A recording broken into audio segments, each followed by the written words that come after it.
Hello viewers, welcome to our channel. నేను మీ చరణ్ పరిమి. ఐపీఎల్లో Amaravati cricket team భలే ఉంది కదా బస్. మామూలుగా అయితే ఇప్పటిదాకా ఉన్న క్రికెట్ టీమ్స్లో తెలుగుకు ఉన్న cricket team Sunrisers Hyderabad. అది హైదరాబాద్ బేస్ మీద ఆడుతున్నా సరే తెలుగు వాళ్ళ టీమ్గా, ఆంధ్ర వాళ్ళ టీమ్గా, అలాగే హైదరాబాదీల టీమ్గా అందరూ దాన్ని ఓన్ చేసుకున్నారు. సో ప్రతి తెలుగువాడు దాన్ని సపోర్ట్ చేస్తూ వచ్చే పరిస్థితి. అయితే కొద్ది కాలం క్రితం ఇలాగ కూడా లేదనమాట. సో కేవలం ఆర్సీబీకో లేకపోతే చెన్నైకో ఇట్లా మన తెలుగు వాళ్ళు సపోర్ట్ చేస్తూ పోయేవాళ్ళు. ఈ సన్ రైజర్స్ హైదరాబాద్ మాత్రం ఎక్కడ వేసిన గొంగలు అక్కట్లాగే ఉండేది. అయితే తర్వాత మార్పు వచ్చి గత సీజన్లో మాత్రం అద్భుతమైన పర్ఫార్మెన్స్ ఇచ్చింది సన్ రైజర్స్ హైదరాబాద్. అయితే గత కొద్ది రోజుల నుంచి కూడా మా ఆంధ్రప్రదేశ్కి టీం కావాలి, మాకు టీం లేదు అని ఒక ఇన్సల్టింగ్ ఫ్యాక్టర్ సోషల్ మీడియాలో రన్ అవుతూ వచ్చింది. అంటే సరదాగా, ఎందుకంటే ఆంధ్రప్రదేశ్కి గతంలో అమరావతి అనేది రాజధానిగా ఇక ఛాన్స్ లేకుండా పోయింది, 3 రాజధానులు అంటూ రాజధాని లేపేశారు అనే ఒక వివాదం వచ్చినప్పుడు సోషల్ మీడియా నిండా మాకు రాజధాని లేదు, ఐపీఎల్లో క్రికెట్ టీం లేదు, ఏంటి మా ఆంధ్రుల పరిస్థితి అంటూ సరదాగా అనేక మీమ్స్, అనేక వ్యాఖ్యలు తయారయ్యాయి అనమాట. అయితే దీన్ని మరి టీడీపీ ప్రభుత్వం సీరియస్గా తీసుకుందో ఏమిటో కానీ ఆంధ్రప్రదేశ్కి అమరావతి పేరుతోటి ఒక క్రికెట్ టీం తీసుకొస్తాము, అమరావతి బ్రాండింగ్ని ఐపీఎల్లో మేము ప్రమోట్ చేస్తాము అని చెప్పేసి క్రీడా శాఖ మంత్రి అంటున్నారు. ఏపీని ఒక స్పోర్ట్స్ హబ్గా తయారు చేస్తాము, ఏపీలో అనేక స్టేడియాలు నిర్మిస్తాము, అలాగే క్రీడా మైదానాలు నిర్మించి ఒక స్పోర్ట్స్ హబ్గా తయారు చేసి క్రీడాకారులను దేశానికి అందిస్తాము అని చెప్పేసి క్రీడా శాఖ మంత్రి మండిపల్లి రాంప్రసాద్ రెడ్డి. సో ఈయన నిన్న శాప్ అధికారులతో మీటింగ్ పెట్టి ఆ మీటింగ్లో తను ప్రతిపాదనలు ఈ విధంగా పెట్టారనమాట. సో ఇది మీడియా ముందుకు వచ్చి చెప్పారు. సో శాప్ అధికారులు అంటే ఆంధ్రప్రదేశ్ క్రీడా శాఖ సంఘం ఉంది కదా, సో వీళ్ళు అనేక క్రీడలకు సంబంధించి విద్యార్థులకు ట్రైనింగ్ క్యాంపులు కానీ శిబిరాలు కానీ నిర్వహిస్తూ ఉంటారు, వాళ్ళకి కావాల్సిన సదుపాయాలు ఏర్పాటు చేస్తూ ఉంటారు, రకరకాల క్రీడలను ప్రోత్సహిస్తూ వస్తుంటారు. గత ప్రభుత్వం అయితే ఆడుదాం ఆంధ్ర అనే ఒక ప్రోగ్రాం తెచ్చింది, గ్రామ స్థాయిలో క్రీడలను ప్రోత్సహిస్తూ అనేక కార్యక్రమాలు చేస్తూ వచ్చారు. అయితే కొన్ని సక్సెస్ అయ్యాయి, కొన్ని కాలేదు. సో ఈ విధంగా జరిగింది.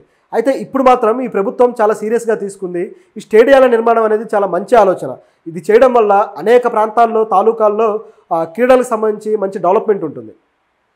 అంటే ప్రతి ఒక్కరూ జాతీయ స్థాయిలోనూ అంతర్జాతీయ స్థాయిలోనూ వెళ్ళి ఆడతారని కాదు, కనీసం జిల్లా స్థాయిలో, రాష్ట్ర స్థాయిలో కూడా ప్రైవేట్గా కొన్ని టోర్నమెంట్స్ కానీ ఇలాంటివి జరుగుతూ ఉన్నప్పుడు అవి ఆయా ప్రాంతాల్లో ఒక ఉత్సాహాన్ని తీసుకొస్తాయి, కొంతమంది మెరికల్ లాంటి ఒక టాలెంటెడ్ పీపుల్ని వెలుగులోకి తీసుకొస్తాయి.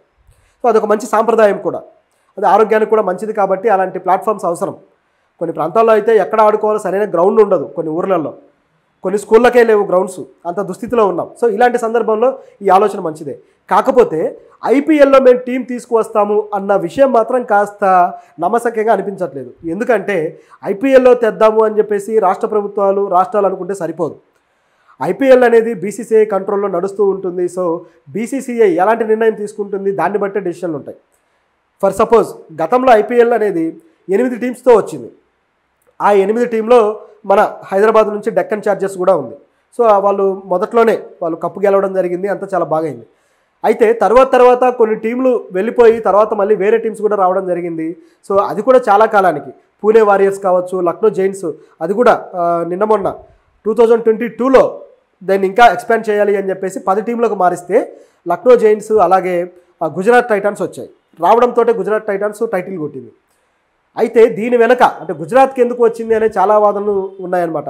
అంటే మోడీ గారు అప్పుడు ఇక ప్రధానమంత్రిగా నడుస్తూ ఉన్నారు కాబట్టి, సో గుజరాత్ బ్రాండింగ్ని ఆయన ప్రమోట్ చేయడం కోసమే గుజరాత్ టైటాన్స్ని తీసుకువచ్చాడు అని చెప్పే వాదన అయితే ఉంది. అలాగే వాళ్ళు ఫస్ట్ టైం టైటిల్ కొట్టడంలో కూడా మోడీ గారి పాత్ర ఉంది అన్న వాదన కూడా ఉంది. దీంట్లో కూడా ఇంకో మెలిక ఏంటంటే గుజరాత్ టైటాన్స్ గెలిచిన సందర్భం కూడా అహ్మదాబాద్లోని నరేంద్ర మోదీ స్టేడియంలోనే ఆ మ్యాచ్ జరిగి గెలిచారు. అంటే ఇదంతా కూడా ఒక స్క్రిప్టెడ్ లాగా, ఒక ప్లానింగ్ లాగా జరిగినట్టుగా మనకు క్లియర్గా అర్థమైపోయింది. సో ఇది అప్పుడున్న పరిస్థితి. అయితే ఇప్పుడు కూడా మన ఆంధ్రప్రదేశ్ నుంచి రావాలి అంటే మరి మోడీ గారు చొరవ తీసుకోవాలా, లేకపోతే బీబీసీ అంగీకరిస్తుందా లేదని ప్రశ్న. ఎందుకంటే ప్రస్తుతానికి ఆల్రెడీ ఎక్కువైపోయాయి, 10 టీములు ఉన్నాయి, ఏ టీంతో ఆడుతుందని గందరగోళంగా ఉంది ఇప్పుడున్న పరిస్థితి కూడా. ఇక మళ్ళీ కొత్తగా టీములు అంటే మాత్రం అది ఎక్స్పాండ్ చేయాల్సి వస్తుంది, 12 టీములు ఇట్లా చేయాల్సి వస్తుంది. ఎందుకంటే ఓవరాల్గా రౌండ్ ఫిగర్ లాగా ఉండాలి కాబట్టి 12 ఇట్లా. సో ఇప్పుడు కేరళకు కూడా టీం లేదు, మరి కేరళకు చేస్తారా? ఒకవేళ నిజంగా ఎక్స్పాండ్ చేయదలుచుకుంటే ఈశాన్య రాష్ట్రాల నుంచి టీం లేదు, సో అక్కడ నుంచి చేయొచ్చు, లేదా ఉత్తర భారతదేశం నుంచి చేయొచ్చు. సో ఆల్రెడీ ఉన్నాయి కొన్ని ప్రాంతాలు చేయాల్సినవి, కానీ వాటి నుంచి చేయకుండా డైరెక్ట్గా ఆంధ్రప్రదేశ్కి ఎందుకు చేస్తారు ఈ టీంని ఇవ్వడం అనేది ఒక ప్రశ్న. ఆల్రెడీ బీసీసీఐ చాలా ఇబ్బంది పడుతూనే ఉంది. ఐపీఎల్ షెడ్యూల్ వల్ల కొంతమంది ఇంటర్నేషనల్ ఆటగాళ్ళకి స్కోప్ దొరక్క వాళ్ళకు వేరే టోర్నమెంట్లు ఉండి వాళ్ళు ఇబ్బంది పడిపోయి కొంచెం ఒక విధమైన కాన్ఫ్లిక్ట్ అయితే నడుస్తూ ఉంది. ఆయా బోర్డుల నుంచి కూడా ఇంగ్లాండ్ అయితే ఈసారి మా ప్లేయర్స్ని మధ్యలోనే తీసుకెళ్ళిపోతామనడము, కొన్నిసార్లు అయితే ఆస్ట్రేలియా వాళ్ళ ప్లేయర్స్కి అసలు అనుమతి కూడా ఇవ్వకపోవడము, ఇలాంటి చాలా తలనొప్పులు చూసాం. సో ఇలాంటి టైంలో మరి దీన్ని తీసుకువస్తే మరి అది సాధ్యమవుతుందా లేదనే ప్రశ్న అయితే గట్టిగా ఉంది. ఆల్రెడీ ఆంధ్ర ప్రాంతం నుంచి అనేక మంది మంచి క్రీడాకారులు ఉన్నారు. ఇప్పుడు నితీష్ కుమార్ రెడ్డి గత ఐపీఎల్లో సూపర్గా సక్సెస్ అయ్యాడు. అదేవిధంగా హనుమా విహారీ టెస్ట్ ప్లేయర్గా అద్భుతంగా ఆడిన అతన్ని టీంలో నుంచే తప్పించేంత పని చేశారు. సో ఈ విధంగా ఆంధ్రాలో క్రికెట్ రాజకీయాలు కూడా అదే స్థాయిలో విపరీతంగా జరుగుతూ వస్తున్నాయి. సో ఇప్పుడు ఇవి రాజకీయాల బారిన పడకుండా స్పోర్ట్స్మెన్ని వాళ్ళ మానవ వాళ్ళని వదిలేస్తే ఏమైనా వాళ్ళ లైఫ్ వాళ్ళు ఎత్తుక్కుంటారు. కానీ అనవసరంగా వాళ్ళ లైఫ్లోకి ఎంటర్ అయ్యి ఈ రాజకీయం చేయకుండా ఉంటే బాగుంటుంది. ఎందుకంటే ఇప్పుడు హనుమ విహారీకి ఇప్పుడు ఉన్న సమస్య అయితే తొలగిపోయింది. కాకపోతే ఈ అమరావతి బ్రాండింగ్ సంగతి అలా పక్కన పెట్టి ముందు ఈ క్రీడలు అలాగే ఏవైతే గ్రామ స్థాయిలో స్టేడియాలు ఉన్నాయో వీటి మీద క్రీడల మీద దృష్టి పెడితే బాగుంటుంది. ఎందుకంటే ఇది ఆలు లేదు చూలు లేదు, అది కొడుకు పేరు సోమలింగం అనో సామెత ఉంది కదా, ఆ టైప్లో అమరావతి ఇంకా నిర్మాణం పూర్తి కాలేదు, అమరావతి బ్రాండింగ్ అనేది ఒకటి ఏర్పడలేదు, ఉద్యోగాలు తెస్తామని తెచ్చారు, ముందు ఆ సంగతి చూడలేదు. ఇవన్నీ వదిలేసి ఐపీఎల్లో టీం కావాలని ఎవరు అడిగారు అంటే అక్కడ జనాలందరూ బెట్టింగ్లు పెట్టుకోవడానికి క్రికెట్ బెట్టింగ్లు అది కాదు కదా ఇప్పుడు కావాల్సింది. అసలు పని మీద ఫోకస్ చేయాలి. గ్రామ స్థాయిల్లో క్రీడలను ఎంకరేజ్ చేయండి. అదేవిధంగా ఒక నియోజకవర్గాల స్థాయిలో చిన్న చిన్న స్టేడియాలు ఎంకరేజ్ చేయండి. అలాగే ప్రతి జిల్లాకి ఒక మంచి స్టేడియం అంటే స్పోర్ట్స్కి సంబంధించి ఒక చక్కటి ఆడిటోరియం ఉండేలా ఏర్పాటు చేయండి. అలాగే మరొక 2-3 స్టేడియంస్ అయినా ఇంటర్నేషనల్ స్టేడియంస్ డెవలప్ చేయండి. ఆ విశాఖలో ఉన్నదే ఒకటి లింగులింగం అంటూ, దానికి కూడా ఇంటర్నేషనల్ మ్యాచ్లు ఎప్పుడూ జరగవు. ఎప్పుడో ఒకసారి ఒక దిక్కుమాలిన మ్యాచ్ ఒకటి వేస్తారు అక్కడ. సో అది కూడా ఏదో ఒక రోజు వర్షార్పణం అవుతుంది. ఇది అక్కడ ఉండే పరిస్థితి. సో వేరే ప్రాంతాల్లో కూడా ఇవ్వండి. రాయలసీమ ప్రాంతంలో డెవలప్ చేస్తామన్నారు కదా, మరి ఆ ప్రాంతంలో ఒక స్టేడియం నిర్మించండి, ఇంటర్నేషనల్ స్టేడియం.